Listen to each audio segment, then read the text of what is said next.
할렐루야, 반갑습니다. 오늘 거룩하고 복된 주님의 날 하나님께 예배드리는 우리 성도님들 주님의 이름으로 환영하고 축복합니다. 우리 다 함께 사랑합니다 찬양하겠습니다.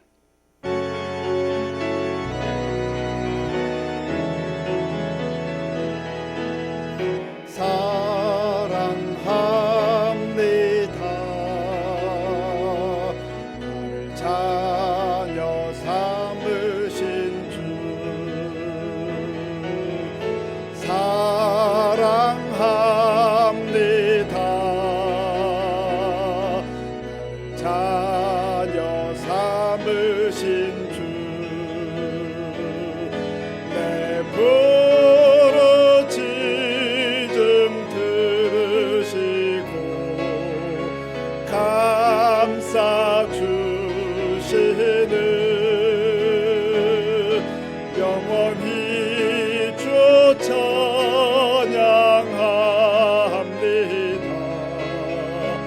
내 삶을 다해.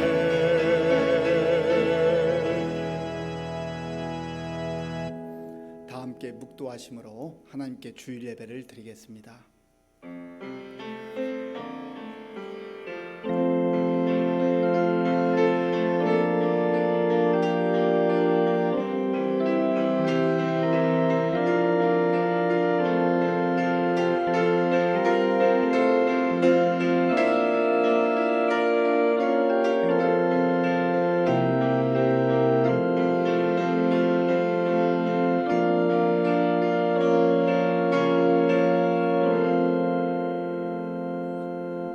할렐루야, 내 영혼아 여호와를 찬양하라. 나의 생전의 여호와를 찬양하며 나의 평생에 내 하나님을 찬송하리로다. 하나님은 영이시니 예배하는 자가 영과 진리로 예배할지니라. 아멘. 아버지 하나님 감사합니다. 하나님께서 시원한 바람을 허락하시고 또 파란 하늘을 보게 하시며 또 오곡백과가 물어익는 아름다운 결실의 이 가을을 주신 것을 감사합니다. 사랑하는 주의 자녀들이 마음과 정성을 다하여 하나님께 예배드릴 때 기쁘게 받아주시고 성령님께서 친히 우리의 예배 가운데 우리의 심령 가운데 임재하여 주시옵소서. 예수님의 이름으로 기도하옵나이다. 아멘.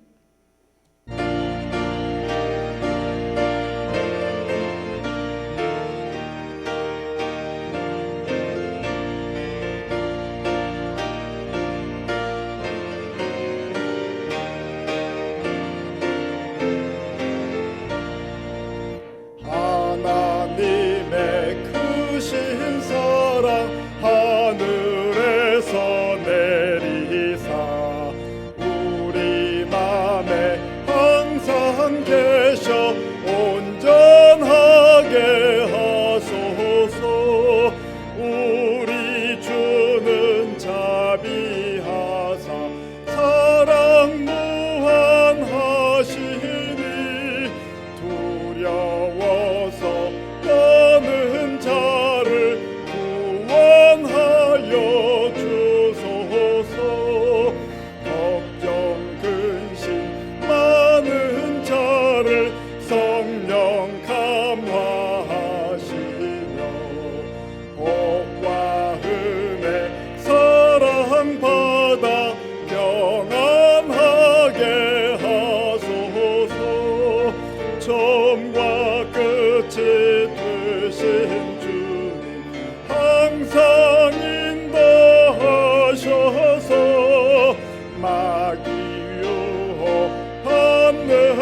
교동문 58번을 교독하겠습니다.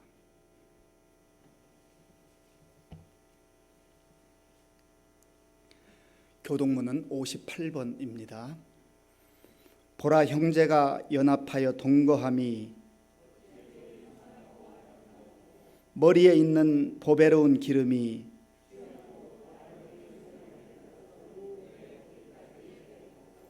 헐몬의 이슬이 시온의 산들에 내림 같도다.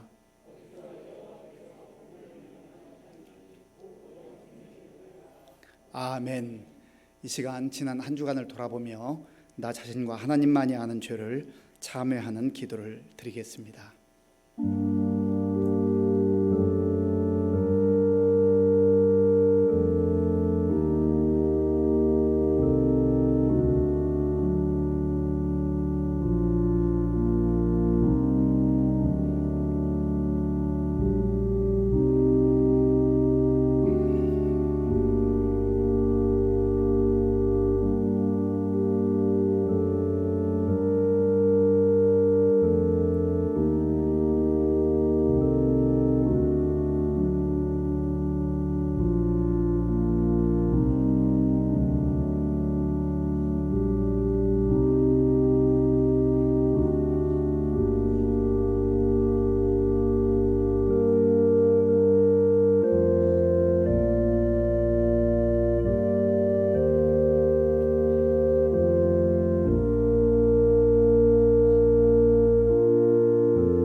그가 찔림은 우리의 허물 때문이요 그가 상함은 우리의 죄악 때문이라.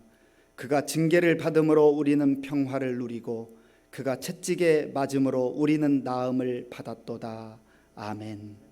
나는 전능하신 아버지 하나님 천지의 창조주를 믿습니다. 나는 그의 유일하신 아들 우리 주 예수 그리스도를 믿습니다.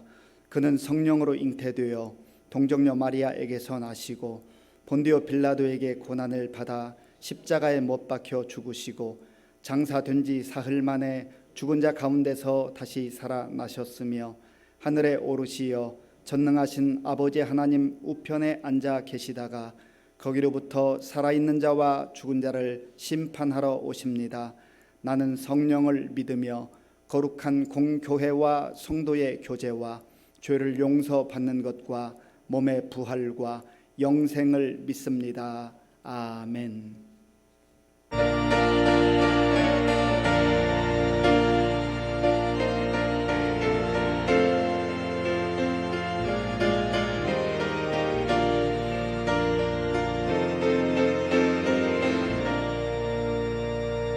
빈들의 마른 불같이 시들은 나의 영혼 약속한 성령 간절히 기다리네. 가물어 메마른 땅에 단비를 내리시듯 성령의 단비를 부어 새 생명 주옵소서. 반가운 빗소리 산천이 춤을 추네. 봄비로 내리는 성령 내게도 주옵소서. 가물어 메마른 땅에 단비를 내리시듯 성령의 단비를 부어 새 생명 주옵소서. 절 따라 우로를 내려 조목이 무성하니 갈급한 내 심령 위에 성령을 부으소서. 가물어 메마른 땅에 단비를 내리시듯 단비를 부어 새 생명 주옵소서.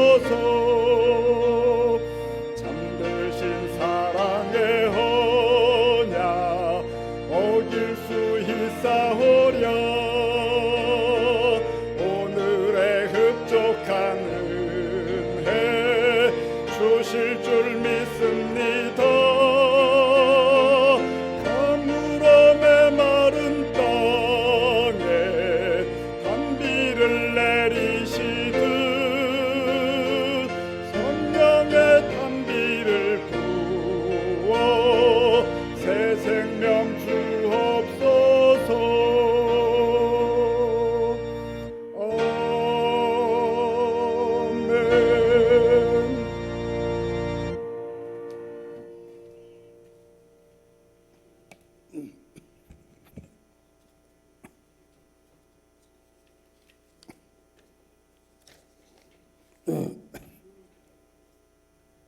환난 중에 만날 그 은도우신 하나님을 찬양합니다.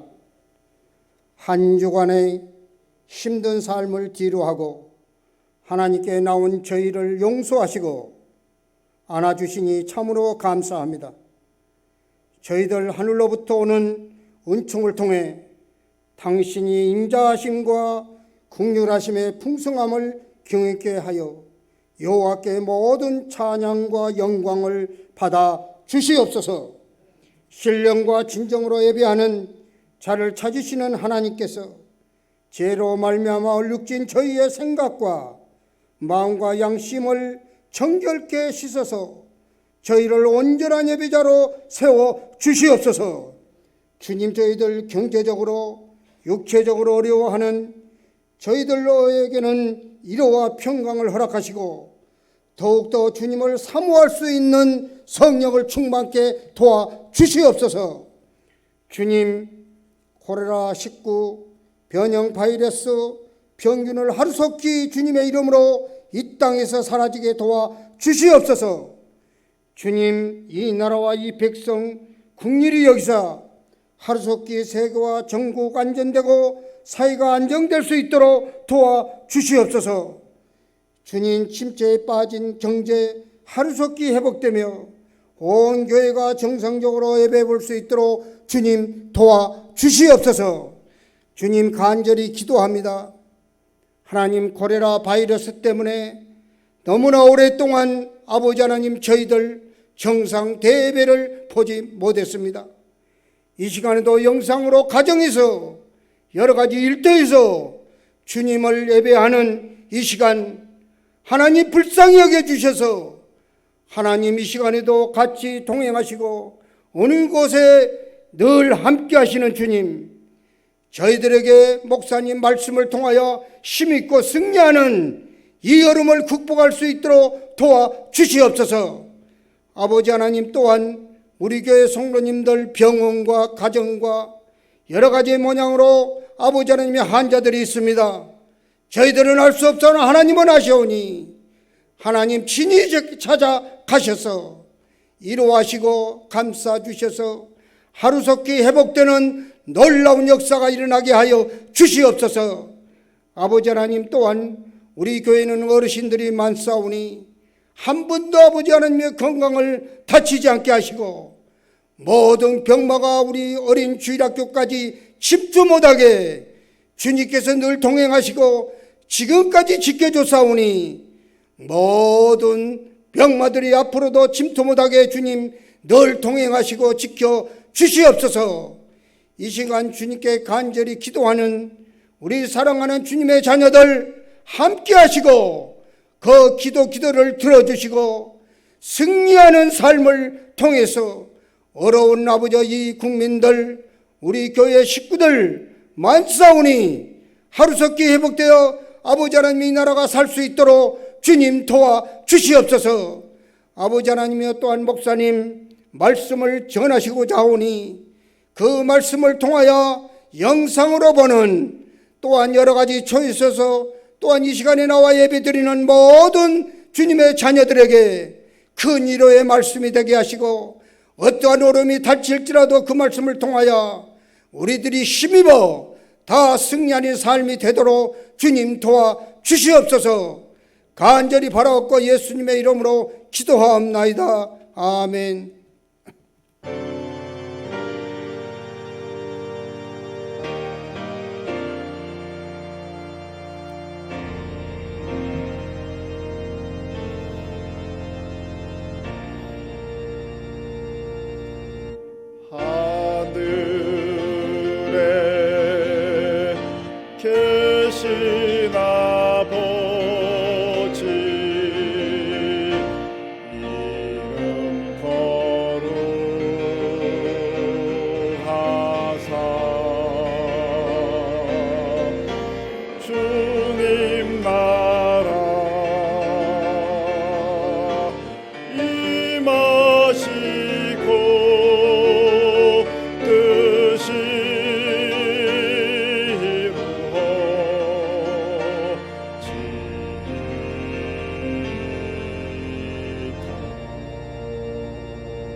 주시는 말씀은 창세기 18장 1절에서 15절까지의 말씀입니다.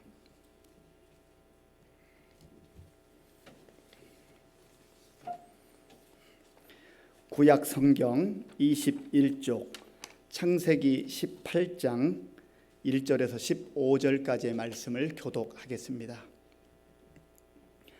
여호와께서 마므레의 상수리 나무들이 있는 곳에서 아브라함에게 나타나시니라. 날이 뜨거울 때에 그가 장막문에 앉아 있다가 눈을 들어 본즉 사람 셋이 맞은편에 서 있는지라.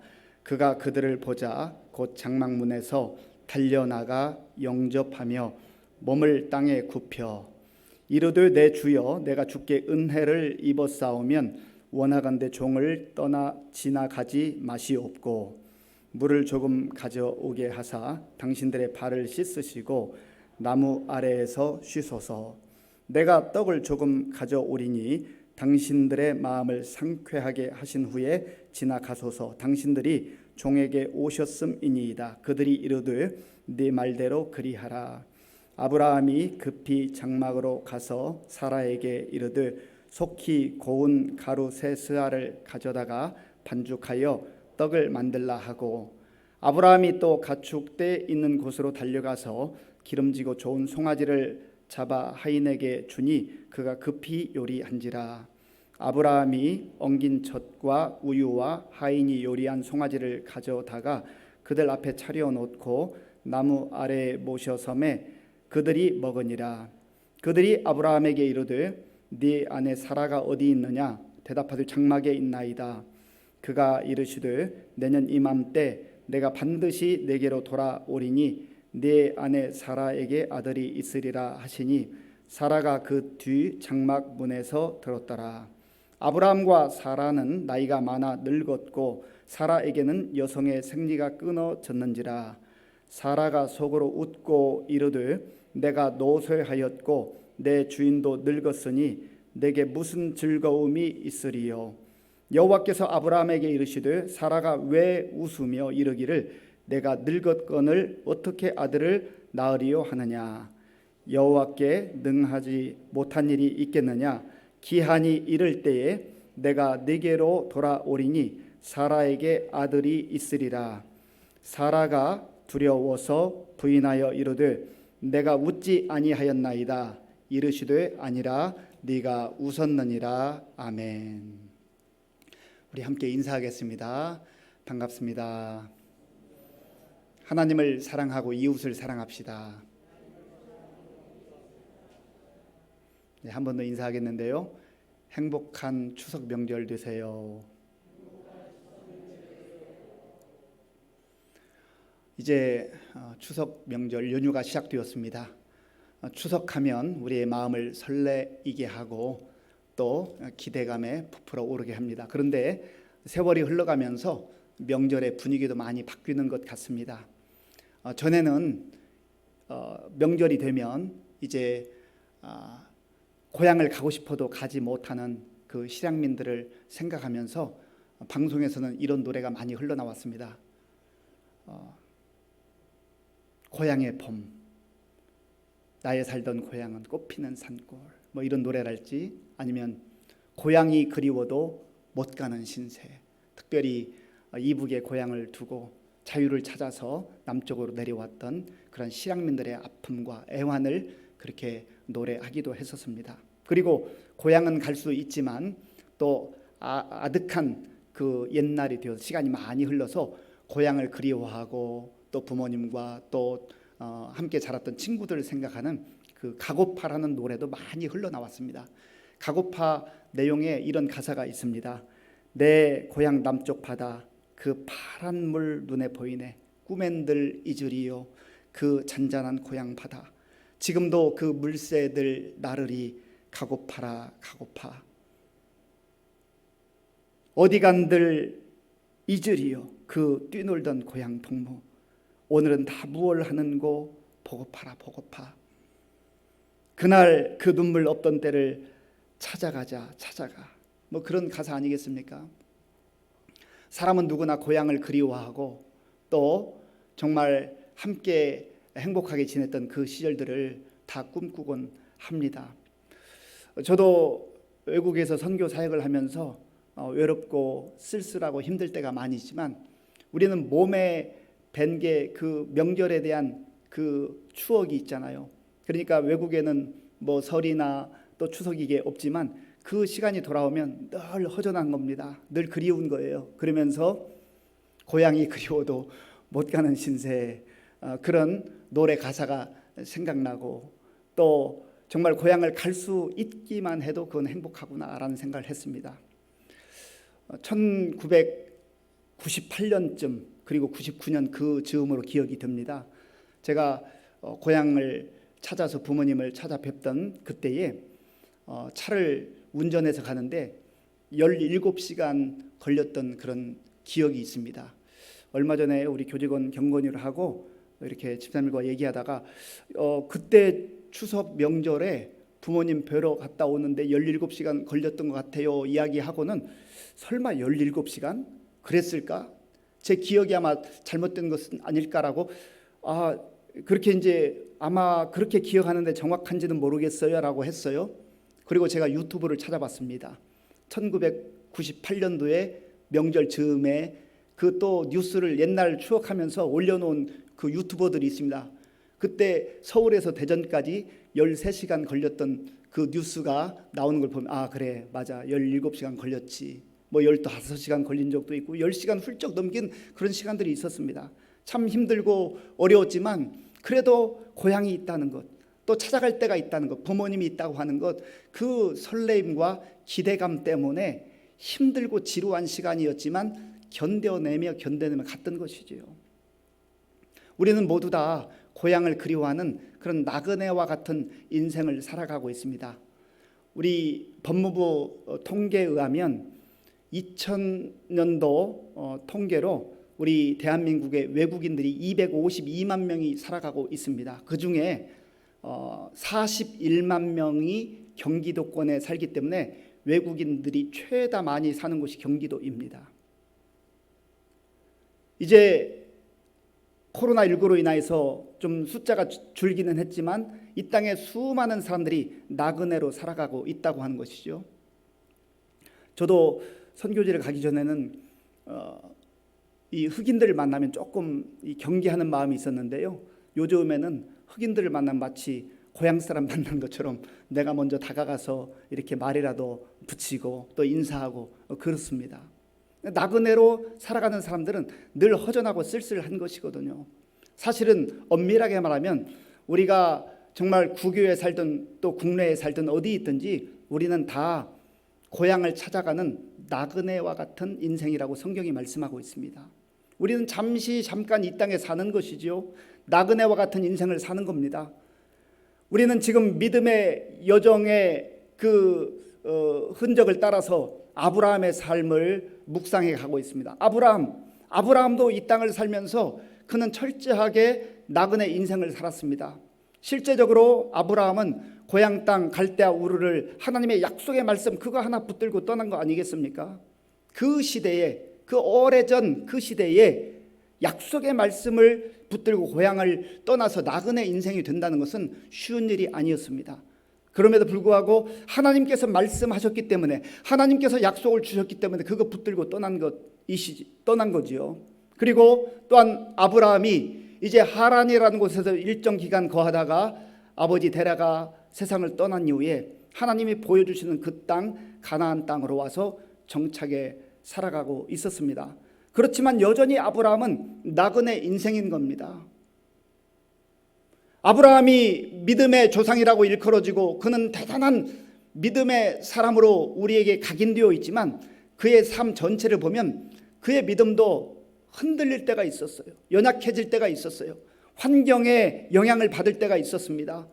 그래서 기근을 만나서 하나님의 뜻과는 상관없이 자기 생각대로 기근의 문제를 피하기 위해서 애굽으로 내려간 적도 있었고, 또 하나님께서 분명히 처음 부르실 때부터 내가 너로 큰 민족을 이루게 하고 내 이름을 창대하게 하겠다 약속을 주셨지만, 그러나 기다려도 하나님의 약속이 이루어지지 않는 것 같이 여겨졌을 때 그는 아내 그 사라의 제안으로 하갈이라고 하는 그 여인을 통하여서 이스마엘이라고 하는 아들을 얻게 되죠. 그러나 육신의 아들을 얻었지만 그 아들은 하나님께서 약속하신 약속의 자녀가 아니었단 말이죠.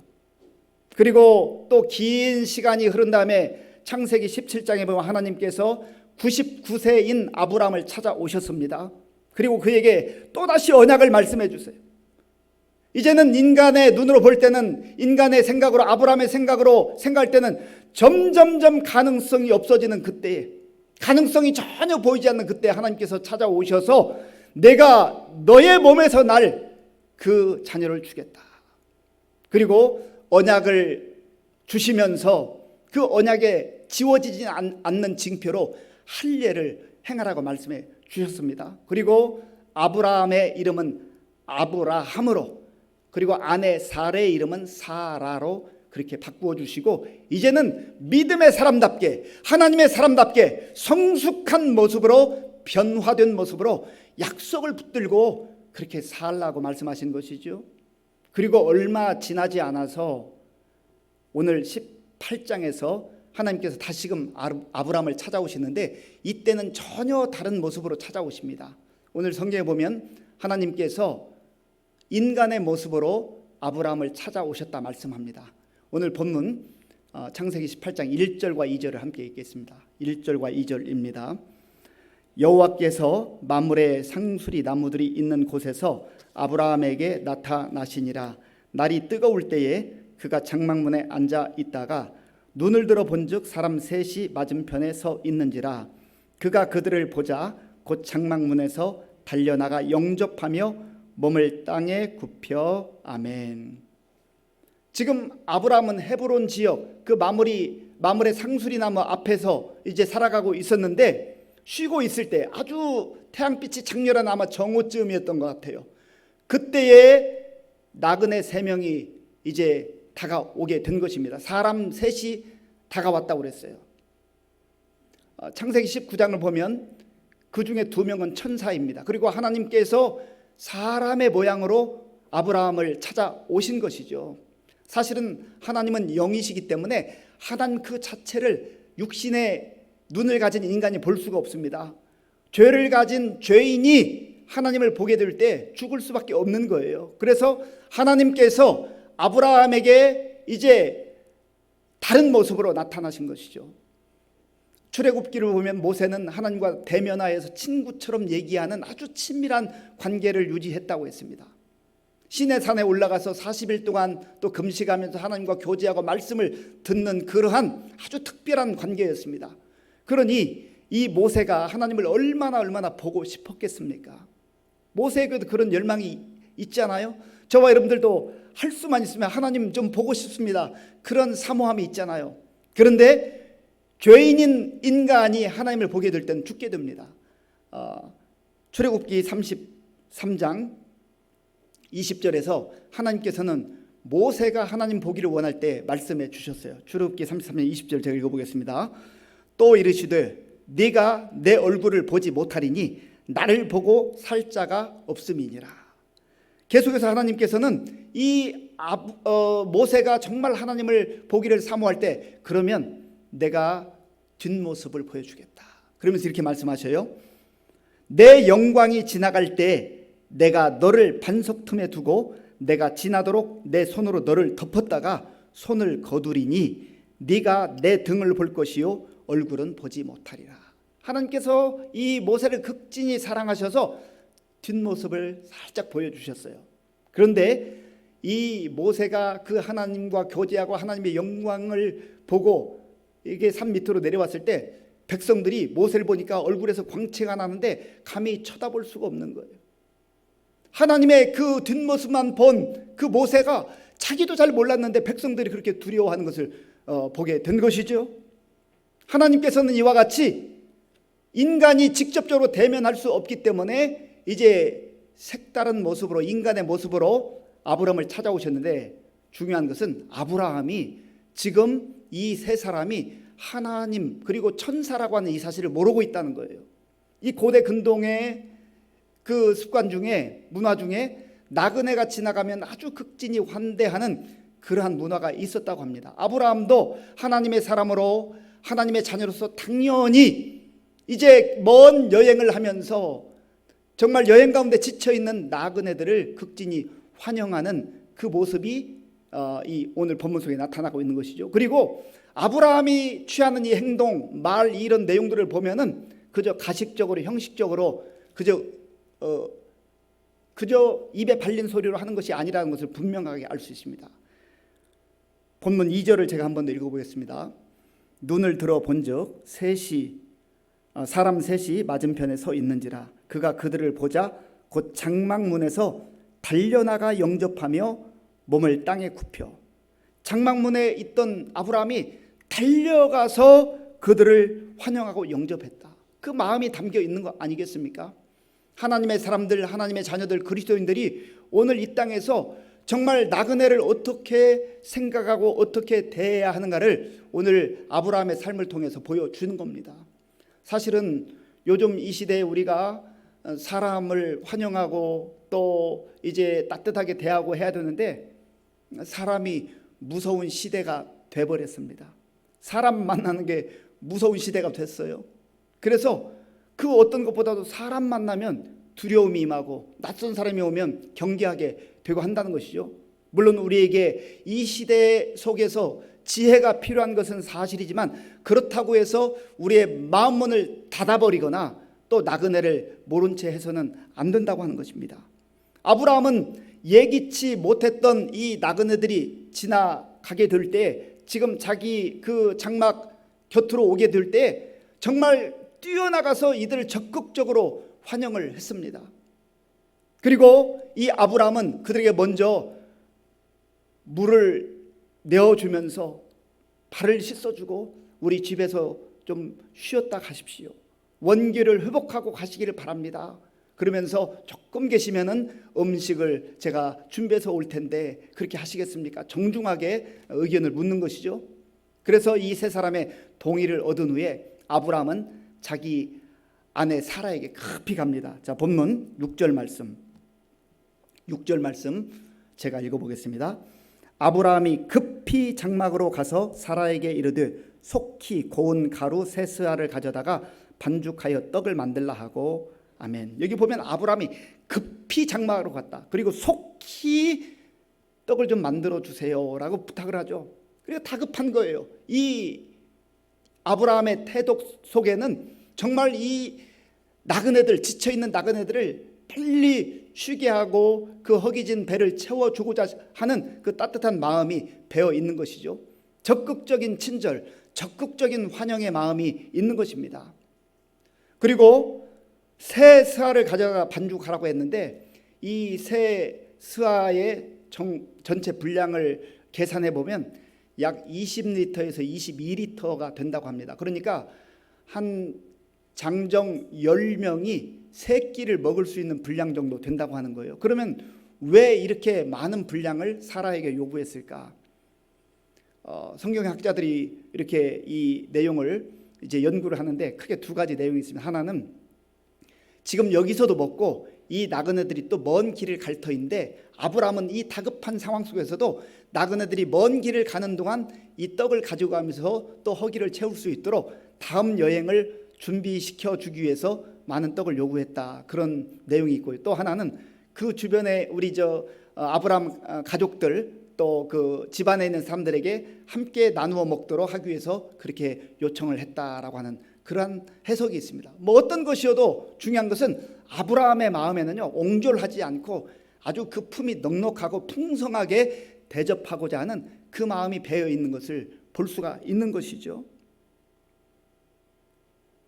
그리고 아브라함은 오늘 본문에 보니까 또 하인들에게 달려가서 가축대 중에서 가장 좋은 것으로 기름지고 좋은 송아지를 잡아서 대접을 하라 그렇게 지시를 했습니다. 그러니까 그저 형식적으로 모양새만 갖추는 그러한 대접이 아니라 진심으로 마음을 다하여서 이 나그네를 환영하고 영접하는 모습을 보게 된다는 것입니다. 이 모습 속에서 우리 그리스도인들이 오늘 이 시대를 어떻게 살아가야 할 것인가 라고 하는 것을 보게 되는 것이죠. 오늘 이 시대에 어찌 보면 전보다 많은 것들이 풍성해졌고 또 좋은 것들을 누리는 시대 속에 살아가고 있습니다. 물론 개인적으로 처한 크고 작은 어려움들이 있지만 그럼에도 불구하고 우리는 많은 것들을 누리고 사는 시대예요. 그러나 그럼에도 불구하고 왜 우리는 다 외롭고 정말 쓸쓸하고 외로움 가운데 그렇게 살아갑니까? 우리 마음이 메말라 가는 거예요. 넉넉한 마음들이 전부 다 자기 중심적으로, 나 중심적으로 그렇게 변해가고 있다고 하는 것입니다. 그래서 하나님께서는 히브리서를 통하여서 이 시대를 살아가는 우리 그리스도인들에게, 하나님 백성들에게 이렇게 말씀하십니다. 히브리서 13장 2절에 보면 손님 대접하기를 잊지 말라. 이로써 부지 중에 천사들을 대접한 이들이 있었느니라. 아멘. 하나님께서는 때로는 꿈을 통하여서, 환상을 통하여서 우리를 만나주시기도 하고 또 나타나시기도 하지만, 그러나 더 많은 경우는 사람들을 통하여서 우리에게 다가오신다고 하는 사실을 기억하셔야 됩니다. 톨스토이가 지은 여러 문학 책들이 있는데 그 중에 단편 소설에 이런 제목이 있습니다. 사랑이 있는 곳에 신이 있다. 사랑이 있는 곳에 신이 있다는 이 단편을 읽어보면 그 주인공은 마틴이라고 하는 사람입니다. 이 마틴이 등장하는 그 시간을 기점으로 한 5년 전에 두 자녀를 잃었습니다. 그리고 얼마 지나지 않아서 아내도 세상을 떠나게 됐습니다. 그리고 어린아이가 하나 있었는데 정말 그 아이를 정성껏 키우는데 그 아이도 그만 죽고 말았습니다. 그러니까 살맛이 나겠습니까? 무슨 희망을 가지고, 무슨 소망을 가지고 살아가겠습니까? 얼마나 힘들고 어렵겠어요. 그러니까 술에 취해서 정말 힘들고 어렵게 살아가다가 누군가의 권유를 통하여서 이제 우연히 성경을 읽게 되었습니다. 성경을 읽으면서 위로를 받고 살아가는데 어느 날 하나님께서 이렇게 말씀하시는 음성이 들렸습니다. 내가 내일 너를 찾아갈 것이다. 내가 너를 만나줄 것이다. 그러니까 얼마나 기대감이 있겠어요. 그리고 깨보니까 꿈이에요. 꿈에서 그런 음성을 들은 거예요. 그래도 뭔가 꿈에서 들은 내용이 마음에 남아서 이제 아침부터 이렇게 일어나서 창문을 바라보면서 오늘 누가 오시려나, 하나님 나를 만나주시겠다고 하는데 어떤 분이 올까 하고 그렇게 기다리고 있습니다. 그런데 뭐 기다려도 아무도 오지 않아요. 그런데 밖에 눈이 펄펄 내리면서 아주 추운 겨울인데 나이 많으신 청소부가 이렇게 청소를 하고 있는데 너무너무 힘들잖아요. 그래서 안쓰러운 마음이 들어서 이제 이 마르틴이 그 사람을 안으로 맞이해서 따뜻한 차를 마시게 합니다. 이런저런 얘기를 하면서 추위를 녹이게 하고 그 사람을 이제 돌려보냈습니다. 그리고 또한 몇 시간이 지났는데 이번에는 갓난 아이를 안고 있는 여인이 이렇게 지나가는데 보니까 그 행색이 그 추운 겨울날에 여름 옷과 같은 그런 누더기 옷을 걸치고 있는 거예요. 그러니 얼마나 마음이 아프겠습니까? 그래서 마틴이 그 사람을 안으로 또 들어오라고 그랬어요. 그래서 옷도 내어주고 또 먹을 것도 주면서 허기를 달래게 했습니다. 그리고 또 지나갔어요. 또 한참 시간이 지나갔는데 어떤 과일을 파는 그 할머니가 이렇게 나타나는데 그 행상하는 그 할머니 그 과일에서 과일 바구니에 어떤 소년이 갑자기 오더니 이거를 낚아채고 도망치려고 하는 거예요. 그러니까 이 할머니가 잽싸게 그 아이의 머리채를 잡아챘습니다. 그러면서 옥시간 실랑이가 벌어졌어요. 그때 이 마틴이 나가서 그 할머니에게, 할머니 이 소년 내가 그거 물어줄 테니까 그냥 좀 보내주세요 하고는 그 할머니와 대화 속에서 그 아이를, 소년을 돌려보냈습니다. 그러고는 기다렸던 그 하나님이 나타나지 않는 거예요. 그리고 깜빡 잠이 들었는데 하나님께서 이제 그 마틴의 꿈속에 나타나시는데 하나님의 그 모습으로 나타난 게 아니라 밝은 웃음을 띠고 있는 그 나이 많은 청소부, 그리고 아기를 안고 추위에 덜덜덜 떨었던 그 여인을 정말 옷을 주고 또 먹을 것을 대접했던 그 여인이 밝은 웃음으로, 그리고 그 소년이 나타나서 이렇게 보이는 가운데 하나님께서 그게 바로 나였다. 그게 바로 나였다. 이 톨스토이는요 굉장히 이 성경을 통하여서 자기 인생을 돌아보게 되었고 모든 문학 작품 속에 하나님의 말씀이 곳곳에 배어 있습니다. 그러면서 이 작품을, 이 단편을 쓰고 난 다음에 굉장히 만족했다고 그래요. 이 말씀은 마태복음 25장에 보면 예수님께서 양과 염소의 비유를 통해서도 말씀하신 그 내용 아니겠습니까? 한쪽에 부름받은 사람들이 너희들이 내가 줄일 때 먹을 것을 주었고 목마를 때 마실 것을 주었고 그리고 나그네로 지나갈 때 영접해 주었고 감옥에 있을 때 와서 찾아와서 위로해 주었고 주님 언제 저희가 그랬습니까? 저는 잘 모르겠는데요. 그때 주님께서 이렇게 말씀하셨습니다. 마태복음 25장 40절에 너희가 여기 내 형제 중에 지극히 작은 자 하나에게 한 것이 곧 내게 한 것이니라. 하나님께서는 하나님 그 영광스러운 모습으로 우리에게 다가오실 때도 있지만 더 많은 경우에는 우리 주변의 사람들을 통하여서 나그네와 같이 우리에게 찾아오신다고 하는 것이죠. 그때에 정말 이 작은 자에게 주의 이름으로 주님을 대접하는 그 마음으로 넉넉한 마음으로 친절함으로 그렇게 대하는 그 삶, 그것이 참된 믿음의 삶이요 그리스도인의 삶이라고 하는 것입니다. 아브라함이 그렇게 지금 하게 된 것이죠. 그런데 그러한 대접을 할 때에 아브라함의 그 겸손한 모습이 또 여기에 나타나는데요. 자, 본문 8절 말씀, 8절을 제가 읽어보겠습니다. 아브라함이 엉긴 젖과 우유와 하인이 요리한 송아지를 가져다가 그들 앞에 차려놓고 나무 아래에 모셔 섬에 그들이 먹으니라. 아멘.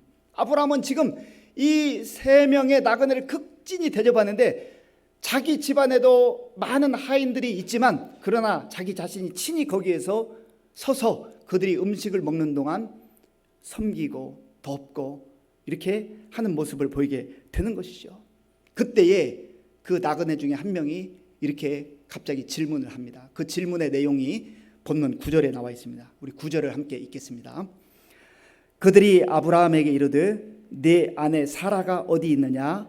대답하되 장막에 있나이다. 아멘. 내 아내 사라가 어디 있느냐? 이 한마디의 질문이 아브라함의 아마 머리를 이 뒤통수를 치는 것처럼 깜짝 놀라게 했을 겁니다. 사라? 지금 하나님께서 자기의 이름 아브라함을 아브라함으로 바꿔주신 지가 얼마 되지 않았고 그리고 사레라고 하는 이름을 사라라고 바꿔준 지가 얼마 지나지 않았는데 자기도 어찌 보면 사라라는 이름이 익숙하지 않을 때일지도 모르겠습니다. 그런데 네 아내 사라가 어디 있느냐? 나그네들이 어찌 자기 아내의 이름을 안단 말입니까? 아하, 하나님이시구나. 하나님께서 나를 만나주시러 이렇게 오셨구나라고 하는 것을 아마 감지했을 겁니다. 그런데 이 하나님께서 아브라함에게 계속해서 말씀을 하시죠. 10절 말씀. 우리 10절을 함께 읽겠습니다. 그가 이르시되 내년 이맘때 내가 반드시 내게로 돌아오리니 내 아내 사라에게 아들이 있으리라 하시니 사라가 그 뒤 장막문에서 들었더라. 아멘. 내년 이맘때, 이제 하나님께서는 하나님의 때가 되자 구체적으로 내년 이맘때 내가 너를 다시 찾아올 터인데 그때에 사라에게 아들이 있으리라. 하나님께서 다시금 이 언약의 말씀을 분명하게 확인해 주시면서 이제는 그 기한이 얼마 남지 않았다 그렇게 말씀하세요. 그런데 이때 이 언약을 다시 한번 확인받는 아브라함과 사라의 상황이 어떠한 상황입니까? 도저히 받아들일 수 없는 상황이에요. 지금 하나님께서 이 약속의 말씀, 언약의 말씀을 확인해 주지만 아브라함으로서는, 사라로서는 받아들일 수 없는 그런 상황이었다는 것이죠. 11절을 제가 읽어보겠습니다. 아브라함과 사라는 나이가 많아 늙었고 사라에게는 여성의 생리가 끊어졌는지라. 아멘. 인간적 생각으로, 인간적 방법으로는 가능성이 이제 제로입니다. 불가능한 거예요. 그런데 인간적 상황에서 불가능한 이때 하나님께서 찾아오셔서 내년 이맘때 이제 조금만 더 기다리면 하나님의 때가 임박했는데 그때가 되면 사라에게 아들이 있을 것이다 이렇게 말씀하시는 것이죠.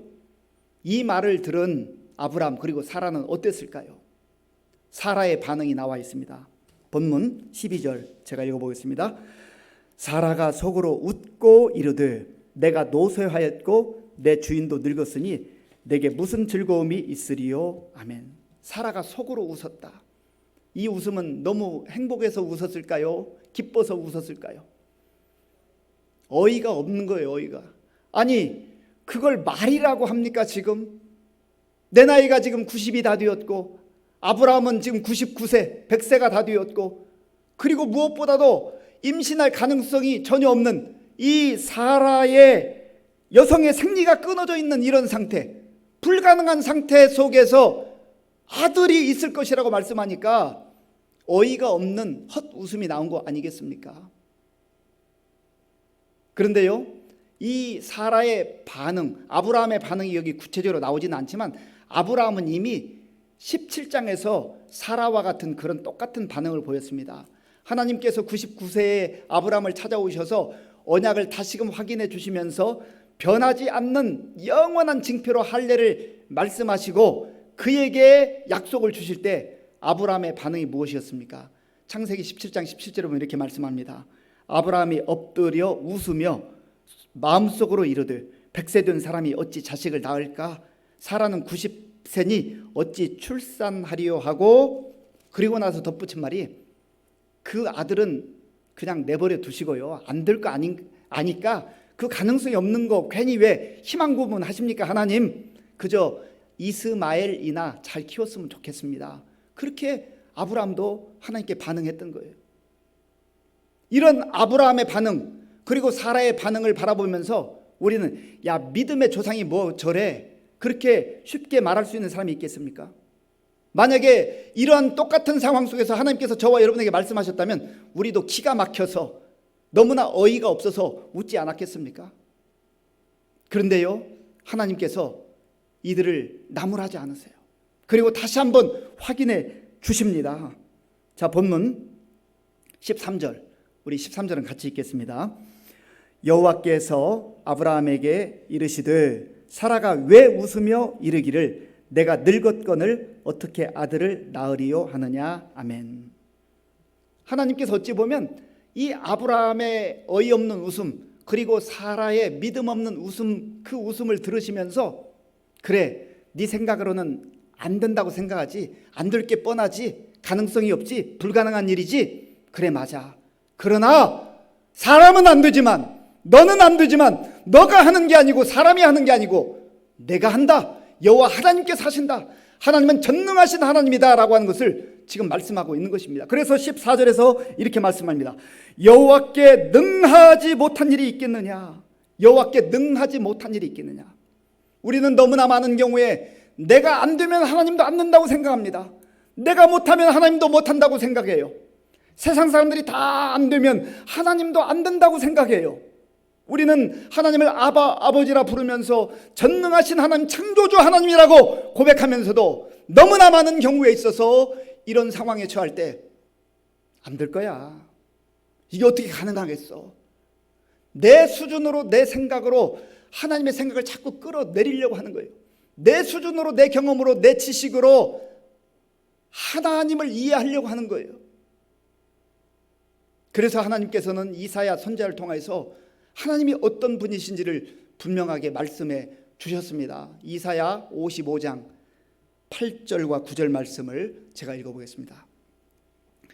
이는 내 생각이 너희의 생각과 다르며 내 길은 너희의 길과 다름이니라. 여호와의 말씀이니라. 이는 하늘이 땅보다 높음같이 내 길은 너희의 길보다 높으며 내 생각은 너희의 생각보다 높음이니라. 아멘. 내 생각과 하나님의 생각 너무나 큰 차이가 있다는 거예요. 내 생각으로 하나님의 생각을 자꾸 끌어내리려고 하지 말라는 거예요. 내 생각의 수준으로 하나님의 생각을, 하나님의 계획을, 하나님의 섭리를 판단하려 들지 말라는 것입니다. 이해가 되지 않고 납득이 되지 않고 도대체 받아들이기 어렵지만, 그러나 전능하신 하나님이 말씀하셨기에, 전능하신 하나님께서 말씀하셨기에 나는 안 되지만, 세상 사람들은 못하지만 하나님은 하실 수 있다. 불가능을 가능케 하시는 분이 바로 하나님이시다라고 하는 것을, 그것을 붙들라고 하는 겁니다. 그런 의미에서 우리가 내 생각과 내 경험, 내 지식을 내려놓고 하나님의 약속의 말씀을 붙드는 것이 진정한 그리스도인의 삶이라고 하는 겁니다. 우리가 이 추석 명절 즈음에 고향을 찾잖아요. 나그네로 살아가는 우리 인생들이 다 고향을 찾아요. 이와 같이 우리는 사실은 우리 전체 인생을 봐도 우리는 성경이 말하는 그대로 나그네 인생길입니다. 이 땅에서 영원히 사는 게 아니에요. 나그네는 자기의 본향을 떠나서 여기저기 다니는 사람, 임시 거처하는 사람을 나그네라고 말합니다. 언젠가 돌아가야 돼요. 본향으로 돌아가야 돼요. 사람들은 믿지 않아도, 세상은 믿지 않아도 하나님께서 말씀하신 하나님의 나라, 영원한 나라 천국이 있습니다. 우리의 본향이 있어요. 사람 생각에는 불가능한 것 같지만 그러나 하나님 편에는 불가능한 것이 없어요. 그리고 성경이 전체적으로 말하는 그 내용이, 예수님이 이 땅에 오셔서 하신 말씀이 하나님 나라 아닙니까? 우리의 본향이 있어요. 그렇다고 한다면 우리가 이 나그네 인생을 어떻게 살아가야 되겠습니까? 약속의 말씀을 붙들고 믿음을 가지고 저 본향을 향하여서 그렇게 살아가야 되지 않겠습니까? 사랑하는 성도 여러분, 나그네 인생길을 살아가면서 아브라함과 같이 또 다른 나그네들에게 정말 문전박대하지 말고, 각박하게 하지 말고, 마음 닫아두지 말고 넉넉한 마음으로, 풍성한 마음으로 따뜻하게 환대하며 그들을 영접할 수 있는 저와 여러분들이 될 수 있길 바랍니다. 이것은 꼭 외국인들만 말하는 게 아니에요. 우리 교회 내에서도 얼마든지 나그네처럼 외롭고 힘들게 살아가는 그런 성도들이 있습니다. 우리가 손을 내밀고 찾아가고 우리의 마음을 열고 따뜻하게 다가갈 때 그들이 교회 공동체 속에서 외로움 가운데 홀로 눈물 흘리지 아니하고 공동체 속에 들어와서 하나님의 사랑과 은혜를 누린다고 하는 겁니다. 또한 내 생각으로, 내 뜻대로 내가 정한 그 시간에 되지 않는다 할지라도 그것 때문에 불신앙으로 살지 말고 전능하신 하나님께서 하신다고 하시면 모든 것 가능하다고 하는 이 약속의 말씀을 마음에 붙들고 마음에 믿고 믿음으로 담대하게 살아갈 수 있는 저와 여러분들이 될 수 있기를 간절히 바랍니다. 기도하겠습니다. 아버지 하나님, 감사합니다. 추석 명절을 맞이해서 우리 많은 사람들이 고향을 찾고 부모님을 찾습니다. 하나님, 나그네로 살다가 고향을 그리워하고 고향을 찾는 것은 본능입니다. 하나님, 우리 전체 인생도 나그네 인생을 알게 하시고 언젠가 돌아갈 우리의 본향 하나님의 나라를 믿음의 눈으로 바라보게 하시고 정말 약속을 붙들고 이 험한 세상 속에서도 담대하게 살아가는 우리 모두가 될 수 있도록 인도하여 주시옵소서. 예수님의 이름으로 기도하옵나이다. 아멘.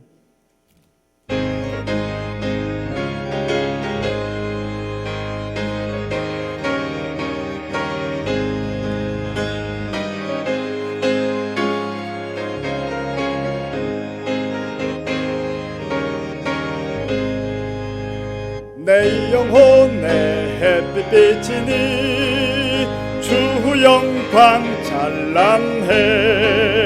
이 세상 어떤 빛보다 이 빛 더 빛나네. 주의 영광 빛난 광채 내게 비춰 주시옵소서. 그 밝은 얼굴 배울 때 나의 영혼 기쁘다. 내 영혼에 노래 있으니 주 찬양합니다.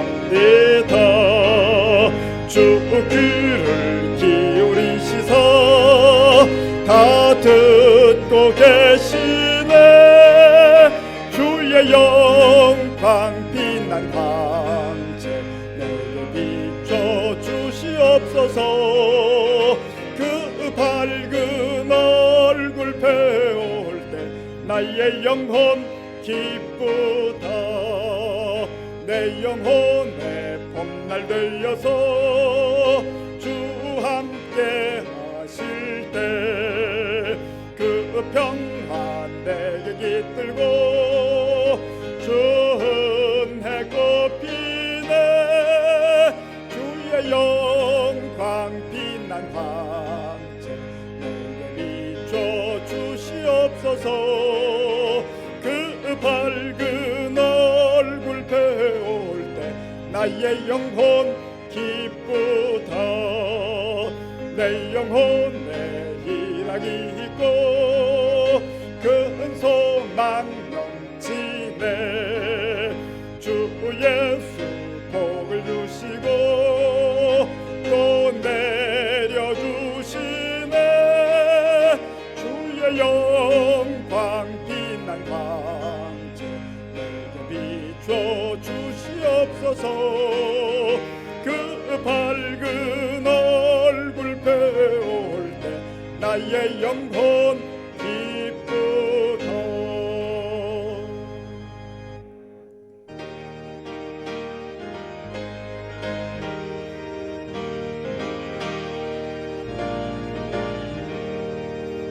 내가 받은 모든 것은 하나님의 선물이니 마음과 뜻 다하여서 겸손하게 드립니다.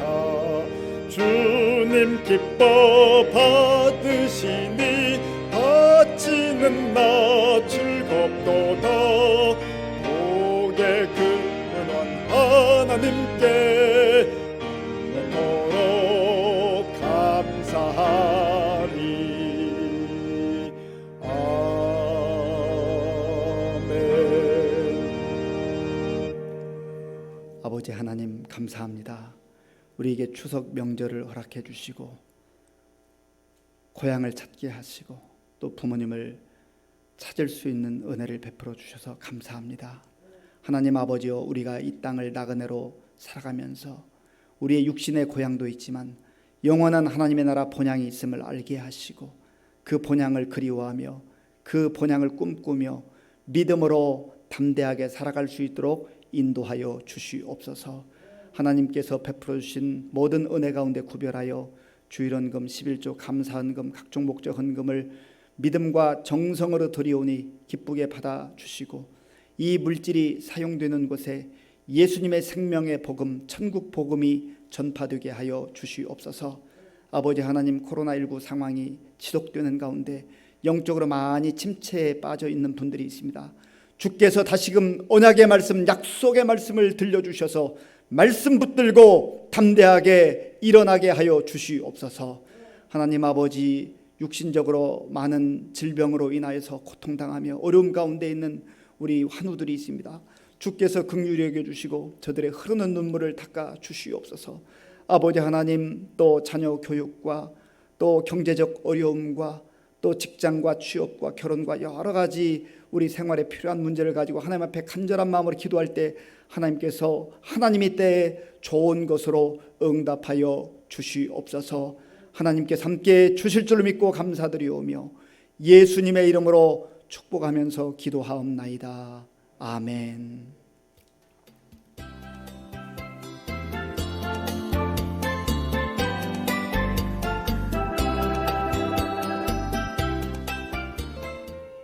고유의 명절 추석이 다가오는 것을 느끼며 9월 셋째 주일 교회 소식 전해드리겠습니다.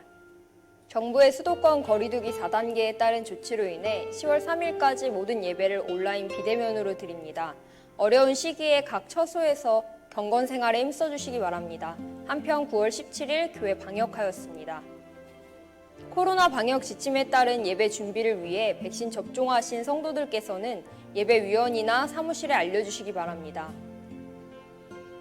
추석 가정 예배 순서지가 1층 입구에 비치되어 있으며 홈페이지에도 올려놓았습니다.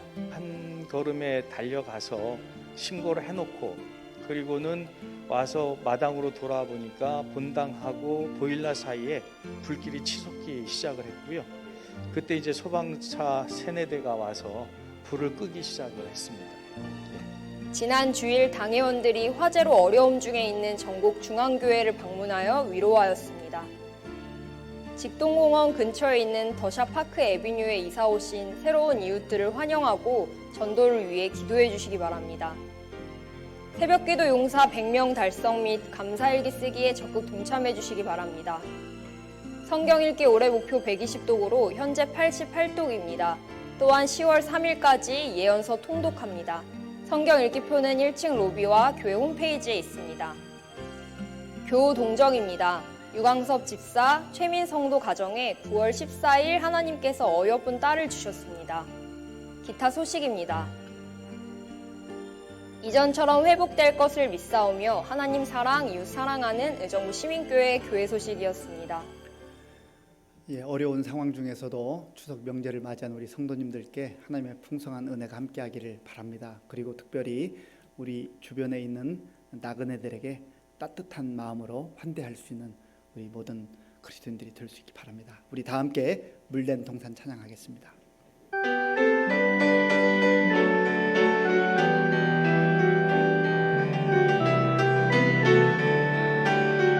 주님 너를 항상 인도하시리. 주님 너를 항상 인도하시리. 메마른 땅에서도 너를 만족시키리. 너는 물된 동산 같게도 마르지 않는 샘 같으리. 너는 물된 동산 같게도 마르지 않는 샘 같으니. 주님 너를 항상 인도하시리. 주님 너를 항상 인도하시리. 메마른 땅에서도 너를 만족시키리. 너는 물된 동산 같게도 마르지 않는 샘 같으리. 너는 물된 동산 같게도 마르지 않는 샘 같으리.